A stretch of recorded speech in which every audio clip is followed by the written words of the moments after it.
గణేష్ మండపాలు ఏర్పాటు చేసుకునేందుకు కొన్ని నిబంధనలు. 1. గణేష్ మండపాలు ఏర్పాటు చేసుకునేందుకు ఎంచుకున్న ప్రభుత్వ, ప్రైవేట్ స్థల యజమానుల నుంచి ఎన్ఓసి తప్పనిసరిగా తీసుకోవాలి.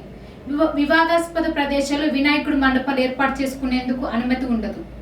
మండపాలకు అవసరమైన విద్యుత్ ఏర్పాటుకు విద్యుత్ శాఖ నుంచి అనుమతి ఉండాలి. సెల్లర్లు, కాంప్లెక్స్ లో విగ్రహాలు ఊరేగింపులు పోలీసుల అనుమతి ఖచ్చితంగా తీసుకోవాలి.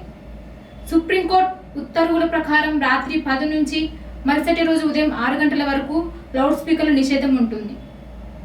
మండపాల వద్ద వాలంటీ కార్డులు, బ్యాడ్జీలు ధరించాల్సి ఉంటుంది. మండపాల్లో ముందు జాగ్రత్త చర్యలు భాగంగా అగ్నిమాపక పరికరాలు ఉంచుకోవాలి. ఇక విగ్రహాలు ఊరేగింపుగా వెళ్లే మార్గం, సమయం వివరాలను ముందుగానే పోలీసులకు అందజేయాలి. మండపాల ఏర్పాటుకు సంబంధించిన పత్రాలను జత చేసి రేపటి నుంచి సెప్టెంబర్ 6వ తేదీలోపు పోలీస్ వెబ్సైట్లో అప్లికేషన్స్ పెట్టుకోవాల్సి ఉంటుంది. అప్పుడు స్థానిక పోలీస్ స్టేషన్ ఇన్స్పెక్టర్, ఏసీపీ ప్రత్యేకంగా సమావేశం నిర్వహించి అనుమతిని మంజూరు చేస్తారు. ఏవైనా సందేహాలుంటే సంబంధించిన పోలీస్ స్టేషన్ లేదా 8712665785 నెంబర్కు సంప్రదించాలి.